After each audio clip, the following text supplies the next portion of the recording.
ਸਤਿ ਸ਼੍ਰੀ ਅਕਾਲ ਜੀ, ਮੈਂ ਕੋਮਲ ਕਪੂਰ। ਤੁਸੀਂ ਦੇਖ ਰਹੇ ਹੋ ਚੈਨਲ ਪੰਜਾਬੀ। ਇੱਕ ਤਾਜ਼ਾ ਜਾਂਚ ਨੇ ਯੂਕੇ ਦੇ ਹੁਨਰਮੰਦ ਵਰਕਰ ਵੀਜ਼ਾ ਸਿਸਟਮ ਉੱਤੇ ਗੰਭੀਰ ਸਵਾਲ ਖੜੇ ਕਰ ਦਿੱਤੇ ਨੇ। ਰਿਪੋਰਟ ਦੇ ਮੁਤਾਬਕ ਗ੍ਰਹਿ ਦਫ਼ਤਰ ਦੇ ਵੱਲੋਂ ਜਿਨ੍ਹਾਂ ਦਰਜਨਾਂ ਕੰਪਨੀਆਂ ਦੇ ਸਪਾਂਸਰ ਲਾਇਸੈਂਸ ਪਹਿਲਾਂ ਗੰਭੀਰ ਉਲੰਘਣਾਵਾਂ ਦੇ ਕਾਰਨ ਰੱਦ ਕੀਤੇ ਗਏ ਸਨ, ਉਹਨਾਂ ਦੇ ਵਿੱਚੋਂ ਕਈਆਂ ਨੂੰ ਮੁੜ ਤੋਂ ਪ੍ਰਵਾਨਗੀ ਮਿਲ ਗਈ ਹੈ। ਇਨ੍ਹਾਂ ਫਰਮਾਂ ਉੱਤੇ ਗੈਰ ਕਾਨੂੰਨੀ ਭਰਤੀ, ਜਾਅਲੀ ਨੌਕਰੀਆਂ ਦੇ ਲਈ ਵੀਜ਼ਾ ਸਪਾਂਸਰ ਕਰਨਾ, ਘੱਟ ਤਨਖਾਹ ਤੇ ਗੈਰ ਕਾਨੂੰਨੀ ਫੀਸਾਂ ਵਸੂਲਣ ਵਰਗੇ ਦੋਸ਼ ਵੀ ਲੱਗੇ ਸਨ। ਜਾਂਚ ਦੇ ਵਿੱਚ ਇਹ ਵੀ ਸਾਹਮਣੇ ਆਇਆ ਹੈ ਕਿ ਕੁਝ ਡਾਇਰੈਕਟਰਾਂ ਨੇ ਨਵੀਂ ਕੰਪਨੀਆਂ ਬਣਾ ਕੇ ਪੁਰਾਣੀਆਂ ਪਾਬੰਦੀਆਂ ਨੂੰ ਬਾਈਪਾਸ ਕੀਤਾ ਹੈ। ਸਰਕਾਰ ਦੇ ਮੁੱਖ ਇਮੀਗ੍ਰੇਸ਼ਨ ਸਲਾਹਕਾਰ ਪ੍ਰੋਫੈਸਰ ਬ੍ਰਾਇਨ ਬੈਲ ਅਤੇ ਸਾਬਕਾ ਇੰਸਪੈਕਟਰ ਜੌਨ ਵਾਈਨ ਨੇ ਇਸ ਫੈਸਲੇ ਉੱਤੇ ਹੈਰਾਨੀ ਜਤਾਈ ਹੈ ਅਤੇ ਨਿਯਮ ਹੋਰ ਸਖਤ ਕਰਨ ਦੀ ਵੀ ਮੰਗ ਕੀਤੀ ਹੈ। ਗ੍ਰਹਿ ਦਫ਼ਤਰ ਕਹਿੰਦਾ ਹੈ ਕਿ ਕਾਨੂੰਨਾਂ ਦੀ ਸਮੀਖਿਆ ਜਾਰੀ ਹੈ। ਇਹ ਮਾਮਲਾ ਯੂਕੇ ਦੇ ਇਮੀਗ੍ਰੇਸ਼ਨ ਸਿਸਟਮ ਦੀ ਪਾਰਦਰਸ਼ਤਾ ਤੇ ਸਖਤੀ ਉੱਤੇ ਫਿਰ ਤੋਂ ਇੱਕ ਸਵਾਲ ਖੜੇ ਕਰਦਾ ਹੈ। ਟਾਈਮਜ਼ ਦੀ ਇੱਕ ਤਾਜ਼ਾ ਰਿਪੋਰਟ ਦੇ ਮੁਤਾਬਕ ਯੂਨਾਈਟਿਡ ਕਿੰਗਡਮ ਦੇ ਗ੍ਰਹਿ ਦਫ਼ਤਰ ਦੇ ਵੱਲੋਂ ਹੁਨਰਮੰਦ ਵਰਕਰ ਵੀਜ਼ਾ ਪ੍ਰਣਾਲੀ ਦੇ ਵਿੱਚ ਹੋ ਰਹੀ ਦੁਰਵਰਤੋਂ ਨੂੰ ਰੋਕਣ ਦੇ ਲਈ ਕੀਤੀ ਗਈ ਕਾਰਵਾਈ ਉੱਤੇ ਹੁਣ ਸਵਾਲ ਖੜੇ ਹੋ ਰਹੇ ਨੇ। ਰਿਪੋਰਟ ਵਿੱਚ ਖੁਲਾਸਾ ਕੀਤਾ ਗਿਆ ਹੈ ਕਿ ਦਰਜਨਾਂ ਕੰਪਨੀਆਂ ਜਿਨ੍ਹਾਂ ਨੂੰ ਪਹਿਲਾਂ ਗੰਭੀਰ ਉਲੰਘਣਾਵਾਂ ਕਾਰਨ ਪ੍ਰਵਾਸੀ ਕਾਮਿਆਂ ਨੂੰ ਸਪਾਂਸਰ ਕਰਨ ਤੋਂ ਰੋਕ ਦਿੱਤਾ ਗਿਆ ਸੀ, ਉਹਨਾਂ ਨੂੰ ਮੁੜ ਤੋਂ ਲਾਇਸੈਂਸ ਜਾਰੀ ਕਰ ਦਿੱਤੇ ਗਏ ਨੇ। ਇਹਨਾਂ ਦੇ ਵਿੱਚ ਕੁਝ ਅਜਿਹੀਆਂ ਫਰਮਾਂ ਵੀ ਸ਼ਾਮਲ ਨੇ ਜਿਨ੍ਹਾਂ ਉੱਤੇ ਗੈਰ ਕਾਨੂੰਨੀ ਭਰਤੀ, ਜਾਅਲੀ ਨੌਕਰੀਆਂ ਦੇ ਲਈ ਵੀਜ਼ਾ ਸਪਾਂਸਰ ਕਰਨ, ਕਰਮਚਾਰੀਆਂ ਨੂੰ ਘੱਟ ਤਨਖਾਹ ਦੇਣ ਅਤੇ ਗੈਰ ਕਾਨੂੰਨੀ ਫੀਸਾਂ ਵਸੂਲਣ ਵਰਗੇ ਦੋਸ਼ ਲੱਗੇ ਸਨ।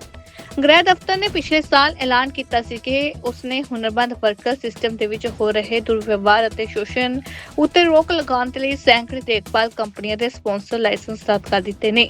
ਉਸ ਸਮੇਂ ਕਿਹਾ ਗਿਆ ਸੀ ਕਿ ਇਹ ਕਾਰਵਾਈ ਬੇਈਮਾਨ ਠੱਗ ਆਪਰੇਟਰਾਂ ਵਿਰੁੱਧ ਕੀਤੀ ਗਈ ਹੈ, ਪਰ ਟਾਈਮਜ਼ ਦੀ ਜਾਂਚ ਵਿੱਚ ਸਾਹਮਣੇ ਆਇਆ ਕਿ ਇਹਨਾਂ ਦੇ ਵਿੱਚੋਂ ਕਈ ਕੰਪਨੀਆਂ ਨੂੰ ਮੁੜ ਤੋਂ ਪ੍ਰਵਾਨਗੀ ਮਿਲ ਗਈ ਹੈ। ਕੁਝ ਮਾਮਲੇ ਦੇ ਵਿੱਚ ਤਾਂ ਡਾਇਰੈਕਟਰਾਂ ਨੇ ਨਵੀਆਂ ਕੰਪਨੀਆਂ ਬਣਾ ਕੇ ਪੁਰਾਣੀਆਂ ਪਾਬੰਦੀਆਂ ਨੂੰ ਬਾਈਪਾਸ ਕਰ ਲਿਆ ਅਤੇ ਪ੍ਰਵਾਸੀਆਂ ਨੂੰ ਸਪਾਂਸਰ ਕਰਨਾ ਜਾਰੀ ਰੱਖਿਆ। ਰਿਪੋਰਟ ਮੁਤਾਬਕ ਜੂਨ 2022 ਤੋਂ ਜੂਨ 2025 ਦੇ ਦਰਮਿਆਨ 566 ਦੇਖਭਾਲ ਫਰਮਾਂ ਦੇ ਲਾਇਸੈਂਸ ਰੱਦ ਕੀਤੇ ਗਏ ਸਨ, ਪਰ ਇਹਨਾਂ ਵਿੱਚੋਂ ਘੱਟੋ-ਘੱਟ 74 ਫਰਮਾਂ ਜਾਂ ਉਹਨਾਂ ਦੇ ਡਾਇਰੈਕਟਰਾਂ ਨੂੰ ਬਾਅਦ ਦੇ ਵਿੱਚ ਫਿਰ ਤੋਂ ਵੀਜ਼ਾ ਸਪਾਂਸਰ ਕਰਨ ਦੀ ਮਨਜ਼ੂਰੀ ਮਿਲ ਗਈ ਹੈ। ਇਸ ਮਾਮਲੇ ਉੱਤੇ ਸਰਕਾਰ ਦੇ ਮੁੱਖ ਇਮੀਗ੍ਰੇਸ਼ਨ ਸਲਾਹਕਾਰ ਪ੍ਰੋਫੈਸਰ ਬ੍ਰਾਇਨ ਬੈਲ ਨੇ ਹੈਰਾਨੀ ਜਤਾਉਂਦੇ ਹੋਏ ਕਿਹਾ ਕਿ ਅਜਿਹੀਆਂ ਫਰਮਾਂ ਨੂੰ ਮੁੜ ਲਾਇਸੈਂਸ ਦੇਣਾ ਸਮਝ ਤੋਂ ਬਾਹਰ ਹੈ।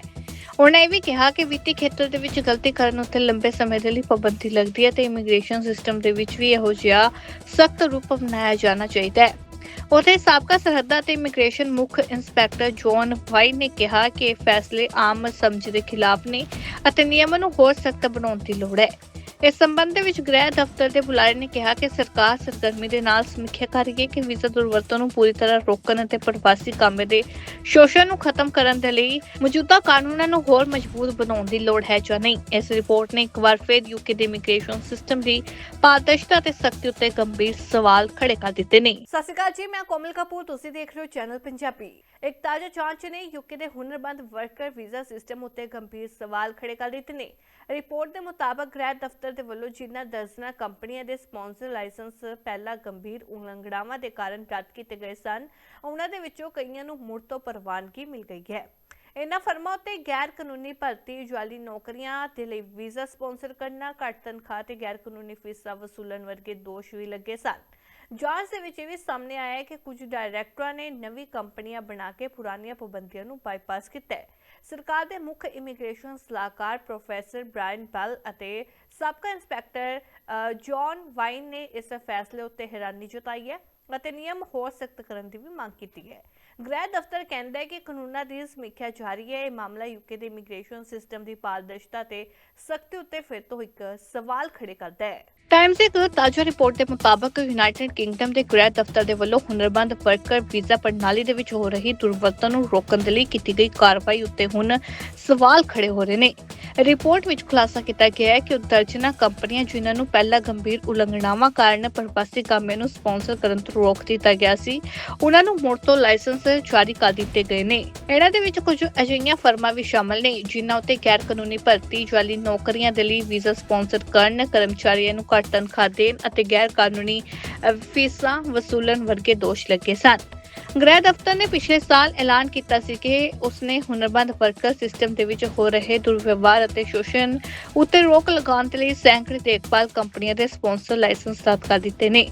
ਉਸ ਸਮੇਂ ਕਿਹਾ ਗਿਆ ਸੀ ਕਿ ਇਹ ਕਾਰਵਾਈ ਬੇਈਮਾਨ ਠੱਗ ਆਪਰੇਟਰਾਂ ਵਿਰੁੱਧ ਕੀਤੀ ਗਈ ਹੈ, ਪਰ ਟਾਈਮਜ਼ ਦੀ ਜਾਂਚ ਵਿੱਚ ਸਾਹਮਣੇ ਆਇਆ ਕਿ ਇਹਨਾਂ ਦੇ ਵਿੱਚੋਂ ਕਈ ਕੰਪਨੀਆਂ ਨੂੰ ਮੁੜ ਤੋਂ ਪ੍ਰਵਾਨਗੀ ਮਿਲ ਗਈ ਹੈ। ਕੁਝ ਮਾਮਲੇ ਦੇ ਵਿੱਚ ਤਾਂ ਡਾਇਰੈਕਟਰਾਂ ਨੇ ਨਵੀਆਂ ਕੰਪਨੀਆਂ ਬਣਾ ਕੇ ਪੁਰਾਣੀਆਂ ਪਾਬੰਦੀਆਂ ਨੂੰ ਬਾਈਪਾਸ ਕਰ ਲਿਆ ਅਤੇ ਪ੍ਰਵਾਸੀਆਂ ਨੂੰ ਸਪਾਂਸਰ ਕਰਨਾ ਜਾਰੀ ਰੱਖਿਆ ਹੈ। ਰਿਪੋਰਟ ਮੁਤਾਬਕ ਜੂਨ 2022 ਤੋਂ ਜੂਨ 2025 ਦੇ ਦਰਮਿਆਨ 566 ਦੇਖਭਾਲ ਫਰਮਾਂ ਦੇ ਲਾਇਸੈਂਸ ਰੱਦ ਕੀਤੇ ਗਏ ਸਨ, ਪਰ ਇਹਨਾਂ ਵਿੱਚੋਂ ਘੱਟੋ-ਘੱਟ 74 ਫਰਮਾਂ ਜਾਂ ਉਹਨਾਂ ਦੇ ਡਾਇਰੈਕਟਰਾਂ ਨੂੰ ਬਾਅਦ ਦੇ ਵਿੱਚ ਫਿਰ ਤੋਂ ਵੀਜ਼ਾ ਸਪਾਂਸਰ ਕਰਨ ਦੀ ਮਨਜ਼ੂਰੀ ਮਿਲ ਗਈ ਹੈ।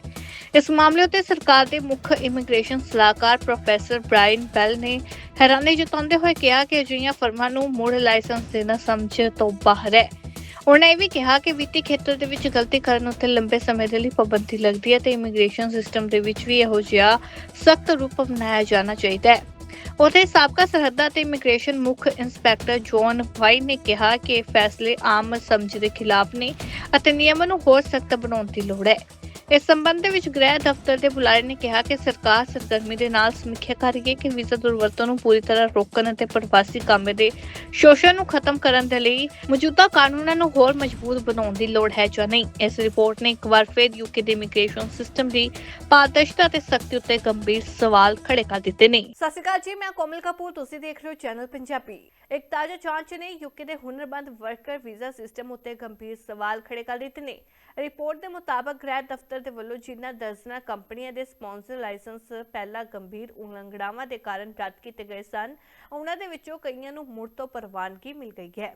ਇਹਨਾਂ ਫਰਮਾਂ ਉੱਤੇ ਗੈਰ ਕਾਨੂੰਨੀ ਭਰਤੀ, ਜਾਅਲੀ ਨੌਕਰੀਆਂ ਦੇ ਲਈ ਵੀਜ਼ਾ ਸਪਾਂਸਰ ਕਰਨਾ, ਘੱਟ ਤਨਖਾਹ ਤੇ ਗੈਰ ਕਾਨੂੰਨੀ ਫੀਸਾਂ ਵਸੂਲਣ ਵਰਗੇ ਦੋਸ਼ ਵੀ ਲੱਗੇ ਸਨ। ਜਾਂਚ ਦੇ ਵਿੱਚ ਇਹ ਵੀ ਸਾਹਮਣੇ ਆਇਆ ਹੈ ਕਿ ਕੁਝ ਡਾਇਰੈਕਟਰਾਂ ਨੇ ਨਵੀਂ ਕੰਪਨੀਆਂ ਬਣਾ ਕੇ ਪੁਰਾਣੀਆਂ ਪਾਬੰਦੀਆਂ ਨੂੰ ਬਾਈਪਾਸ ਕੀਤਾ ਹੈ। ਸਰਕਾਰ ਦੇ ਮੁੱਖ ਇਮੀਗ੍ਰੇਸ਼ਨ ਸਲਾਹਕਾਰ ਪ੍ਰੋਫੈਸਰ ਬ੍ਰਾਇਨ ਬੈਲ ਅਤੇ ਸਾਬਕਾ ਇੰਸਪੈਕਟਰ ਜੌਨ ਵਾਈਨ ਨੇ ਇਸ ਫੈਸਲੇ ਉੱਤੇ ਹੈਰਾਨੀ ਜਤਾਈ ਹੈ ਅਤੇ ਨਿਯਮ ਹੋਰ ਸਖਤ ਕਰਨ ਦੀ ਵੀ ਮੰਗ ਕੀਤੀ ਹੈ। ਗ੍ਰਹਿ ਦਫ਼ਤਰ ਕਹਿੰਦਾ ਹੈ ਕਿ ਕਾਨੂੰਨਾਂ ਦੀ ਸਮੀਖਿਆ ਜਾਰੀ ਹੈ। ਇਹ ਮਾਮਲਾ ਯੂਕੇ ਦੇ ਇਮੀਗ੍ਰੇਸ਼ਨ ਸਿਸਟਮ ਦੀ ਪਾਰਦਰਸ਼ਤਾ ਤੇ ਸਖਤੀ ਉੱਤੇ ਫਿਰ ਤੋਂ ਇੱਕ ਸਵਾਲ ਖੜੇ ਕਰਦਾ ਹੈ। ਟਾਈਮਜ਼ ਦੀ ਇੱਕ ਤਾਜ਼ਾ ਰਿਪੋਰਟ ਦੇ ਮੁਤਾਬਕ ਯੂਨਾਈਟਿਡ ਕਿੰਗਡਮ ਦੇ ਗ੍ਰਹਿ ਦਫ਼ਤਰ ਦੇ ਵੱਲੋਂ ਹੁਨਰਮੰਦ ਵਰਕਰ ਵੀਜ਼ਾ ਪ੍ਰਣਾਲੀ ਦੇ ਵਿੱਚ ਹੋ ਰਹੀ ਦੁਰਵਰਤੋਂ ਨੂੰ ਰੋਕਣ ਦੇ ਲਈ ਕੀਤੀ ਗਈ ਕਾਰਵਾਈ ਉੱਤੇ ਹੁਣ ਸਵਾਲ ਖੜੇ ਹੋ ਰਹੇ ਨੇ। ਰਿਪੋਰਟ ਵਿੱਚ ਖੁਲਾਸਾ ਕੀਤਾ ਗਿਆ ਹੈ ਕਿ ਦਰਜਨਾਂ ਕੰਪਨੀਆਂ ਜਿਨ੍ਹਾਂ ਨੂੰ ਪਹਿਲਾਂ ਗੰਭੀਰ ਉਲੰਘਣਾਵਾਂ ਕਾਰਨ ਪ੍ਰਵਾਸੀ ਕਾਮਿਆਂ ਨੂੰ ਸਪਾਂਸਰ ਕਰਨ ਤੋਂ ਰੋਕ ਦਿੱਤਾ ਗਿਆ ਸੀ, ਉਹਨਾਂ ਨੂੰ ਮੁੜ ਤੋਂ ਲਾਇਸੈਂਸ ਜਾਰੀ ਕਰ ਦਿੱਤੇ ਗਏ ਨੇ। ਇਹਨਾਂ ਦੇ ਵਿੱਚ ਕੁਝ ਅਜਿਹੀਆਂ ਫਰਮਾਂ ਵੀ ਸ਼ਾਮਲ ਨੇ ਜਿਨ੍ਹਾਂ ਉੱਤੇ ਗੈਰ ਕਾਨੂੰਨੀ ਭਰਤੀ, ਜਾਅਲੀ ਨੌਕਰੀਆਂ ਦੇ ਲਈ ਵੀਜ਼ਾ ਸਪਾਂਸਰ ਕਰਨ, ਕਰਮਚਾਰੀਆਂ ਨੂੰ ਘੱਟ ਤਨਖਾਹ ਦੇਣ ਅਤੇ ਗੈਰ ਕਾਨੂੰਨੀ ਫੀਸਾਂ ਵਸੂਲਣ ਵਰਗੇ ਦੋਸ਼ ਲੱਗੇ ਸਨ। ਗ੍ਰਹਿ ਦਫ਼ਤਰ ਨੇ ਪਿਛਲੇ ਸਾਲ ਐਲਾਨ ਕੀਤਾ ਸੀ ਕਿ ਉਸਨੇ ਹੁਨਰਮੰਦ ਵਰਕਰ ਸਿਸਟਮ ਦੇ ਵਿੱਚ ਹੋ ਰਹੇ ਦੁਰਵਿਵਹਾਰ ਅਤੇ ਸ਼ੋਸ਼ਣ ਉੱਤੇ ਰੋਕ ਲਗਾਉਣ ਦੇ ਲਈ ਸੈਂਕੜੇ ਦੇਖਭਾਲ ਕੰਪਨੀਆਂ ਦੇ ਸਪਾਂਸਰ ਲਾਇਸੈਂਸ ਰੱਦ ਕਰ ਦਿੱਤੇ ਨੇ। ਉਸ ਸਮੇਂ ਕਿਹਾ ਗਿਆ ਸੀ ਕਿ ਇਹ ਕਾਰਵਾਈ ਬੇਈਮਾਨ ਠੱਗ ਆਪਰੇਟਰਾਂ ਵਿਰੁੱਧ ਕੀਤੀ ਗਈ ਹੈ, ਪਰ ਟਾਈਮਜ਼ ਦੀ ਜਾਂਚ ਵਿੱਚ ਸਾਹਮਣੇ ਆਇਆ ਕਿ ਇਹਨਾਂ ਦੇ ਵਿੱਚੋਂ ਕਈ ਕੰਪਨੀਆਂ ਨੂੰ ਮੁੜ ਤੋਂ ਪ੍ਰਵਾਨਗੀ ਮਿਲ ਗਈ ਹੈ। ਕੁਝ ਮਾਮਲੇ ਦੇ ਵਿੱਚ ਤਾਂ ਡਾਇਰੈਕਟਰਾਂ ਨੇ ਨਵੀਆਂ ਕੰਪਨੀਆਂ ਬਣਾ ਕੇ ਪੁਰਾਣੀਆਂ ਪਾਬੰਦੀਆਂ ਨੂੰ ਬਾਈਪਾਸ ਕਰ ਲਿਆ ਅਤੇ ਪ੍ਰਵਾਸੀਆਂ ਨੂੰ ਸਪਾਂਸਰ ਕਰਨਾ ਜਾਰੀ ਰੱਖਿਆ ਹੈ। ਰਿਪੋਰਟ ਮੁਤਾਬਕ ਜੂਨ 2022 ਤੋਂ ਜੂਨ 2025 ਦੇ ਦਰਮਿਆਨ 566 ਦੇਖਭਾਲ ਫਰਮਾਂ ਦੇ ਲਾਇਸੈਂਸ ਰੱਦ ਕੀਤੇ ਗਏ ਸਨ, ਪਰ ਇਹਨਾਂ ਵਿੱਚੋਂ ਘੱਟੋ-ਘੱਟ 74 ਫਰਮਾਂ ਜਾਂ ਉਹਨਾਂ ਦੇ ਡਾਇਰੈਕਟਰਾਂ ਨੂੰ ਬਾਅਦ ਦੇ ਵਿੱਚ ਫਿਰ ਤੋਂ ਵੀਜ਼ਾ ਸਪਾਂਸਰ ਕਰਨ ਦੀ ਮਨਜ਼ੂਰੀ ਮਿਲ ਗਈ ਹੈ। ਇਸ ਮਾਮਲੇ ਉੱਤੇ ਸਰਕਾਰ ਦੇ ਮੁੱਖ ਇਮੀਗ੍ਰੇਸ਼ਨ ਸਲਾਹਕਾਰ ਪ੍ਰੋਫੈਸਰ ਬ੍ਰਾਇਨ ਬੈਲ ਨੇ ਹੈਰਾਨੀ ਜਤਾਉਂਦੇ ਹੋਏ ਕਿਹਾ ਕਿ ਅਜਿਹੀਆਂ ਫਰਮਾਂ ਨੂੰ ਮੁੜ ਲਾਇਸੈਂਸ ਦੇਣਾ ਸਮਝ ਤੋਂ ਬਾਹਰ ਹੈ। ਉਹਨਾਂ ਇਹ ਵੀ ਕਿਹਾ ਕਿ ਵਿੱਤੀ ਖੇਤਰ ਦੇ ਵਿੱਚ ਗਲਤੀ ਕਰਨ ਉੱਤੇ ਲੰਬੇ ਸਮੇਂ ਦੇ ਲਈ ਪਾਬੰਦੀ ਲੱਗਦੀ ਹੈ ਤੇ ਇਮੀਗ੍ਰੇਸ਼ਨ ਸਿਸਟਮ ਦੇ ਵਿੱਚ ਵੀ ਇਹੋ ਜਿਹਾ ਸਖਤ ਰੂਪ ਅਪਣਾਇਆ ਜਾਣਾ ਚਾਹੀਦਾ ਹੈ।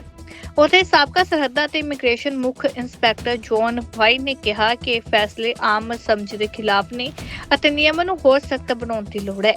ਇਸ ਸੰਬੰਧ ਦੇ ਵਿੱਚ ਗ੍ਰਹਿ ਦਫ਼ਤਰ ਦੇ ਬੁਲਾਰੇ ਨੇ ਕਿਹਾ ਕਿ ਸਰਕਾਰ ਸਰਗਰਮੀ ਦੇ ਨਾਲ ਸਮੀਖਿਆ ਕਰ ਰਹੀ ਹੈ ਕਿ ਵੀਜ਼ਾ ਦੁਰਵਰਤੋਂ ਨੂੰ ਪੂਰੀ ਤਰ੍ਹਾਂ ਰੋਕਣ ਅਤੇ ਪ੍ਰਵਾਸੀ ਕਾਮੇ ਦੇ ਸ਼ੋਸ਼ਣ ਨੂੰ ਖਤਮ ਕਰਨ ਦੇ ਲਈ ਮੌਜੂਦਾ ਕਾਨੂੰਨਾਂ ਨੂੰ ਹੋਰ ਮਜ਼ਬੂਤ ਬਣਾਉਣ ਦੀ ਲੋੜ ਹੈ ਜਾਂ ਨਹੀਂ। ਇਸ ਰਿਪੋਰਟ ਨੇ ਇੱਕ ਵਾਰ ਫਿਰ ਯੂਕੇ ਦੇ ਇਮੀਗ੍ਰੇਸ਼ਨ ਸਿਸਟਮ ਦੀ ਪਾਰਦਰਸ਼ਤਾ ਤੇ ਸਖਤੀ ਉੱਤੇ ਗੰਭੀਰ ਸਵਾਲ ਖੜੇ ਕਰ ਦਿੱਤੇ ਨੇ। ਸਾਡਾ ਹਰ ਇੱਕ ਪ੍ਰੋਗਰਾਮ ਦੇਖਣ ਤੇ ਸਾਡੇ ਨਾਲ ਜੁੜਨ ਲਈ ਸਬਸਕ੍ਰਾਈਬ ਕਰੋ ਚੈਨਲ ਪੰਜਾਬੀ ਤੇ ਨੋਟੀਫਿਕੇਸ਼ਨ ਲਈ ਬੈਲ ਆਈਕਨ ਵਾਲੇ ਬਟਨ ਤੇ ਕਲਿੱਕ ਕਰੋ।